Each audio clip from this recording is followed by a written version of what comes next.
The tide may be turning in Ukraine's favor in a city that its forces have been trying to keep for months. And we have new dramatic footage showing the battle for Bakhmut.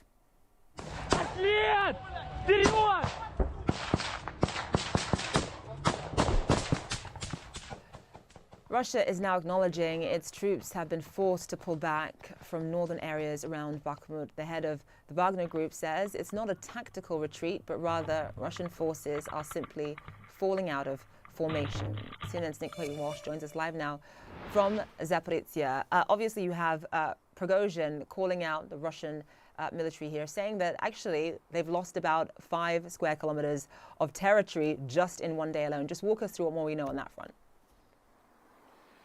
Yeah, I mean, this is kind of the culmination of a week now of Yevgeny Prigozhin using the Telegram social media channel to publicly call out the Russian top brass. He did, in fact, say that 2 days ago he might even abandon Bakhmut, but the outcome of this extraordinary bout of criticism of Russia's top brass has been today Yevgeny Prigozhin to claim that Russia's Ministry of Defense troops have moved into the outskirts of Bakhmut around his Wagner mercenaries who hold the city, and essentially over the past 24 hours have given up 5 square kilometers to the northwest of that city area. Now, he says this now has given Ukrainian armed forces the high ground, which can be very advantageous for them moving forwards. And indeed, too, some of that is backed up by a statement from the Russian Ministry of Defense that sort of somewhat deceptively, and I'm almost borrow from Prigozhin's description of it, talk about their soldiers moving back to a more advantageous position. Prigozhin called that out, really, saying that the Russian Ministry of Defense needed to stop lying about the reality of the ground. But this bickering between Russia's military elite, the mercenaries on one side demanding more shells,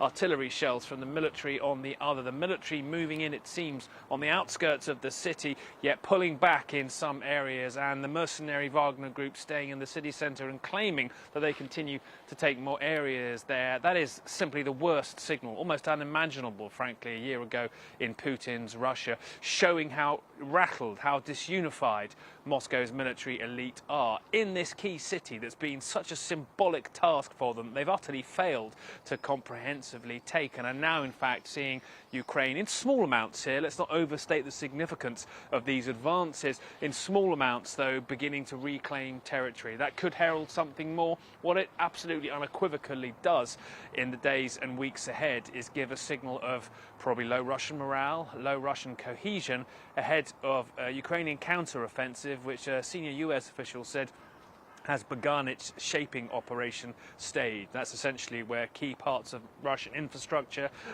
fuel, supplies, other elements of their occupation of southern, eastern and Crimea in Ukraine may well end up being targeted with precision strikes. That fits what we've been seeing, frankly, over the past 2 to 3 weeks, citing reports from pro-Russian officials in the occupied areas. But a sign of the building potential intensity as ahead of Ukraine's counter-offensive that its president says has yet to start, wanting more Western weapons, and 2, this startling display of Russian disunity and tiny amounts of retreat around Bakhmut, a city which they've invested, that's the wrong word entirely, squandered so many thousands of human lives in trying to capture. Zane? Nick Paton Walsh, live for us there. Thank you so much. Well, Ukrainian President Volodymyr Zelensky may be meeting with the Pope on Saturday in Rome, according to Italian's media outlets. Mr. Zelensky is already set to meet Italy's President and Prime Minister during his visit. Last month, Pope Francis said the Vatican is on a mission to end the war in Ukraine.